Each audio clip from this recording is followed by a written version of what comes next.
nasbu bis-swit il-ronfo. Inselmulkom u nilqawkom għal programm ieħor ta' etimoloġija. Il-programm fejn nozzu f'nisel il-kliem biex nifhmu aħjar l-istorja tiegħu. Fil-programm tal-lum se nixħtu ħarsitna fuq żewġ espressjonijiet idiomatiċi.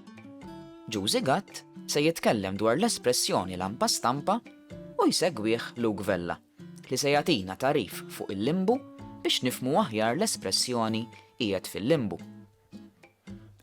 Ġieli smajtu lil min jgħidilkom li bqajt jew li ġejt lampa stampa? Tkun bqajt lampa stampa meta pereżempju ikun hemm xi ħadd ġie jagħmillek xi xogħol id-dar u wara li jkun qalaalek nofs kamra jitlaq għall-arrieda u jħallik lampa stampa. Jiġifieri ma jkunx qdik u x-xogħol li kellu jagħmel iħallihulek nofs leħja. Jekk pereżempju tkun miftijem ma' persuna u tkun ħallitek tistenna waħdek mingħajr ma titfaċċa, ukoll nistgħu ngħidu li ħallietek lampa stampa. Hawn min juża wkoll din l-espressjoni bit-tifsira li wieħed baqa' b'xejn u tilef kollox. Kif se jgħidilna dalwaqt Giusy Gatt, din l-espressjoni toħodna lura fi żmien u jafanda l-eruq tagħha għall-bidu tal-kunċett fotografiku ġewwa Malta. Hija magħmula minn żewġ kelmiet: lampa u stampa. Meta wieħed jillampja, ikun qed jipproduċi dawl donnu l-flash ta' kamera. Waqt li meta xi ħadd jistampa, ovvjament, ikun qiegħed jipprintja xi ħaġa. Id-dawl u l-lampi żgur li jmorru flimkien. Insibu kliem fil-Malti bħal lampier, lampara u lampjun li l-koll huma marbutin mal-idea ta' oġġett li jillumina xi ħaġa. Il-lampier huwa reċipjent tal-metall jew inkella tal-fidda bil-ktajjen miegħu, imdendel quddiem xi artal, niċċa jew statwa fil-knisja. Fih ikollu post fejn titqiegħed xema li tinxtel bħala qima jew devozzjoni. Il-lampara hija wkoll assoċjata mad-dawl għax hija xibka tas-sajt li tintuża bil-lejl u jkun fiha dawl qawwi biex tattira l-ħut. Il-lampjun min-naħa l-oħra huwa tip ta' lampa li tintuża biex iddawwal it-toroq fil-jiem tal-festa. Tlaqna nkomplu ndawlu ftit aktar moħħna u nisimgħu aktar informazzjoni dwar l-espressjoni lampa stampa. Mela ftit ta' snin ilu mort nixtri mill-self service li nqeda bih ħdejja insomma dejjem immur bis-semmek. U kif nidħol nara żewġ Maltin li ħabtu wiċċhom ma' xulxin dak il-ħin u wieħed qalli liħor qallu prost għalik qallu ħallejtni lampa stampa il-bieraħ. Issa ir-riżulta li l-kaxxiera kienet tfajla minn sqallija u meta semmet din l-espressjoni wiċċa speċi xel. Għajmet par widnej daqsix. U bej wieħed ieħor qaltilna mela tużawha dik l-espressjoni dik tagħna hi, imma spjegatilna x'inhi għax aħna ħafna drabi nieħdu l-espressjoni u ndawruha kif irridu aħna. Din spjegatilna kara illi min għandu żmien daqsi jiftakar illi meta l-ġenituri tagħna kienu jaħduna għall-belt għal xi okkażjoni, x'aktarx ħin minnhom kienu jaħduna għall-barrakka ta' fuq biex nittawlu għal-isfel u naraw dawk id-dajes qishom tal-lob bħalma kellna d-dar sewa.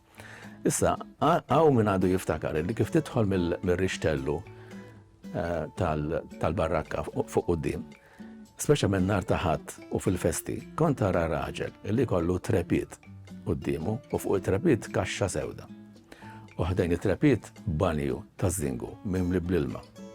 U dan jekk ikollok flus biex tħallsu, kien jidħol jatti rasu biċċa drab sewda li kien marbuta mal-kaxxa sewda. Ifaqqa dawl qawwi jifflexxa sewa u f'kemm li ngħidlek joħroġ biċċa karta minn ġol kaxxa sewda jitfaħħa ġol banju taż-żingu mimli bl-ilma u f'kemm li ngħidlek tara li l-wiċċek ħirex minn ġol ilma. Kien fotografu l-ewwel snin tal-fotografija. Mela kien dak illi jillampja jagħmel il-flash u jistampa sewa għal-nies ta' dari. Dak kienet ħeffa ta' xjaten, sewa dawk kienu mdorrin il biex ikollok ritratt, inti kien hemm pittur li jdum il-ġranet jew il-ġimgħat ipenġik, da 50 minuti tara li l-wiċċek ħireġ minn ġol ilma. Dak iż-żmien ma kellhomx Polaroid, sewa x'anki aħna niftakar jiena biex tieħu ritratt trid taħli l-film kollu li għandek fil-kamera.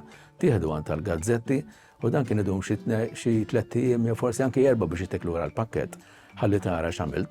U baġġiet il-Polaroid u ma bqajniex nistaġbu hekk. Kullum insomma bil-smartphone kulħadd jista' jieħu ritratti. Però huwa interessanti li din lampa stampa jafu anki l-isqallin jew xi isqallin jispjegawha hekk u tagħmel sens li hekk allura fil-każ tagħhom kienet tfisser mill-ħaġra tajn propja.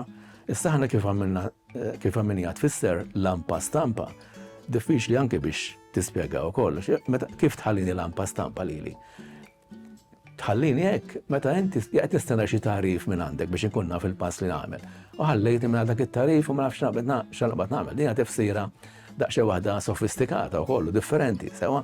Imma aħna konna naqbdu minn daw l-espressjonijiet barranin u ntuhom it-tawwieġa tagħna. Lampa stampa. Dak ikun jillampja, jiflexxa f'kemm li ngħidlek ikollok ir-ritratt. Issa li skoprejna li l-espressjoni lampa stampa jaf għandha eruqa minn dak id-dawl li joħroġ minn tip ta' kamera partikolari u mir-ritratt li jiġi stampat, nistgħu nitfgħu ħarsitna fuq l-espressjoni li jmiss, qiegħed fil-limbu. Biex nifhmu aħjar din l-espressjoni, Luke Vella se jispjegalna sew x'inhu l-limbu u x'tajt il-Knisja Kattolika dwaru. Mingħajr ma niżvela wisq, il-kelma limbu tfisser keffa, tarf jew burdura. Il-kelma limbu bdiet tirreferi għal dak l-istat li ma kienx fih kastik jew dbatija u lanqas il-firda bħalma jġib l-infern. Kien meqjus bħala stat ta' kuntentizza naturali distint mill-ġenna. Il-limbu kien immaġinat mit-teologi bħala żona privileġġjata fuq xifer l-infern. U l-uniku kastik disponibbli kien iċ-ċaħda minn Alla u mill-ġenna u mhux it-turment fiżiku. Id-dulur huwa riżultat tal-fatt li huma mobbijin bl-arfien li hemm il-ġenna iżda ma nistgħux ningħataw aċċess għaliha. Jekk nitlu ftit fl-aspett lingwistiku, maż-żmien żviluppaw xi idjomi bil-kelma limbu li saru jirreferu għal ambjent imdallam, post diżabitat jew stat ta' inċertezza li fih tħossok maqbut f'sitwazzjoni li ġġielek tesperjenza ambigwità dwar il-futur. Fil-Malti għandna wkoll espressjonijiet ħelwin marbutin mad-dlam. Jekk ikun dlam qawwi, tisma' lil min jgħid dlam taqtaw b'sikkina jew dlam ċappa. Għal xi ħadd li jaħdem minn kmieni filgħodu sa tard flaxija, għandna l-espressjoni ħadem minn dlam sa dlam. Għal min taqbiżlu sew u fħim minnhom donnu ma jibqax jara, tisma' lil min jgħid li waqgħad dalma quddiem għajnejh u tilifha kompletament. Jekk tkun ħallejt lil xi ħadd fid-dlam, sinjal li tkun ħallejtu lampa stampa mingħajr it-tarif li jkollu bżonn. Nagħlaq b'qawl ħelu metaforiku marbut mad-dlam. Xogħol it-tfal araħ fid-dlam. Dan ifisser li l-ġenituri m'għandhomx għalfejn jippretendu li wliedhom ikunu perfetti f'xogħolhom la jkunu għadhom fil-proċess li jitgħallmu. Tlaqna nisimgħu aktar fuq il-limbu u naraw ftit Luke Vella x'għandu x'jgħidilna.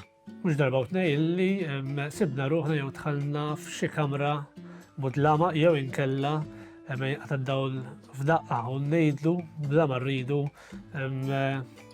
jisna din fil-limbu. Pero dan il-limbu, xinu eżatti, minn fej ġej dan il-limbu, l-etimologija tal-kelma jew referenza li nużaw għalija. Ekku apparti li wieħed huwa jirreferi għal din l-espressjoni għal dlam fiżiku, pero wkoll tintuża għal dlam ukoll interjuri. Però din l-espressjoni li nsibuha wkoll f'lingwa oħra għandha tradizzjoni kristjana nisranija li għal eluf ta' snin ħawdet bosta insara.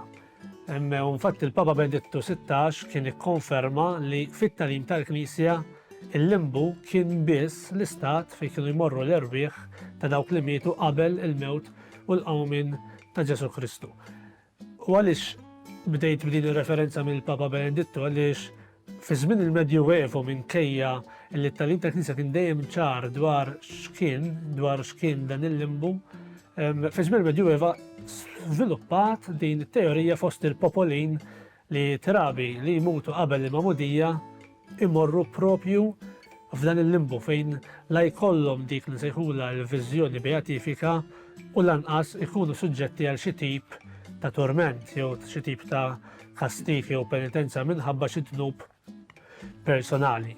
Ek però ta' min wieħed jisħaq illi din it-teorija, din l-ipotesi kważi rridu nsejħula qatt ma ġiet inkluża fil-Maġisteru tal-Knisja Kattolika. Kienet biss tradizzjoni popolari li baqgħet tintiret minn ġenerazzjoni għal oħra li trabi mhux imamda li jmutu imorru f'dan il-limbo. Infatti jekk nippruvaw nfittxu din it-teorija fil-Katekizmu tal-Knisja Kattolika qatt ma ħansibu referenza għalija, anzi min-naħa tagħha l-Knisja Kattolika tgħallem li dawk it-tfal li jmutu bla ma jkunu rċevew il-mamudija, il-Knisja tafdhom għal ħnina ta' Alla. Dan ukoll saħansitra jidher fir-rit tal-funerali illi il-qassis jitlob u jgħid ħut jeżis nerħu l-tfajjel jew l-tifla f'idejn Alla u qalb waħda flimkien nitolbu bl-imħabba l-ġenituri tiegħu jew tagħha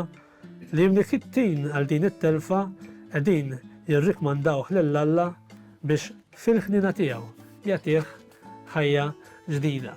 Iktar minn hekk anke l-Katekizmu tal-Knisja Kattolika paragrafu 1261 261 il-Katekizmu jistqar li l-kelma ta' Ġesu ħallu t-tfal jiġu għandi u la żommuhomx timlina bit-tama għas-salvazzjoni ta' dawn l-ulied. U allura minħabba l-fatt li dan il-limbu kien biss ipotezi qatt ma ħareġ b'mod dottrinali u qatt ma kien hemm il-Knisja bħala istituzzjoni li tgħid li dan huwa t-tagħlim ma kienet biss ipotezi, teorija minn fost in-nies li baqgħet tintered minħabba dan il-fatt ġi abolit b'mod għal kollox imbagħad meta l-Knisja għamlet pożizzjoni ċara darba għal-nejjem li dan il-limbu ta' tfal qatt ma jeżista u qatt ma ħajkun jeżisti. Imma allura dan il-limbu, x'inhu dan il-limbu? Ir-referenza propja teoloġika ta' dan il-limbu tmur għal dak l-istat li l-Knisja tifhem li dawk li mietu qabel il-mewt u l-qawmien ta' Ġesu Kristu kienu jirċievu sa ma sseħħ il-fidwa, jiġifieri il-mewt u l-qawmien ta' Kristu. U dan jidher sabiħ ħafna fl-ikona tal-qawmien mill-imwiet ta' Ġesu fejn naraw li dan Ġesu qed itella mill-imwiet qed itella minn dan il-limbu jew bit-Taljan jidulu inferi lill-Adam u lill-Eva. Difatti fil-kredu tal-Apostli għadna ngħidu sal-lum salbuh, mietu difnuh, niżel bejn l-wiet. Qabel konna ngħidu niżel il-limbu. Biżmien il-Knisja fl-aħħar anka tibdilizzar marra tal-kelma niżel bejn l-wiet. U allura għaliex niżel f'dawn l-wiet, Kristu niżel dak li fl-Ebrajk jgħidulu x-xejol tella l-dawn l-erwieħ li kienu mietu qabel Kristu, qabel ma Kristu għamil l-wiet u tellaħħom miegħu għal ħajja ta' dejjem. U wkoll allura dan il-limbu ma għadux jeżisti. Jirrimem l-ebda limbu li għadu jeżisti propju minħabba li Ġesu Kristu miet u għamil l-wiet.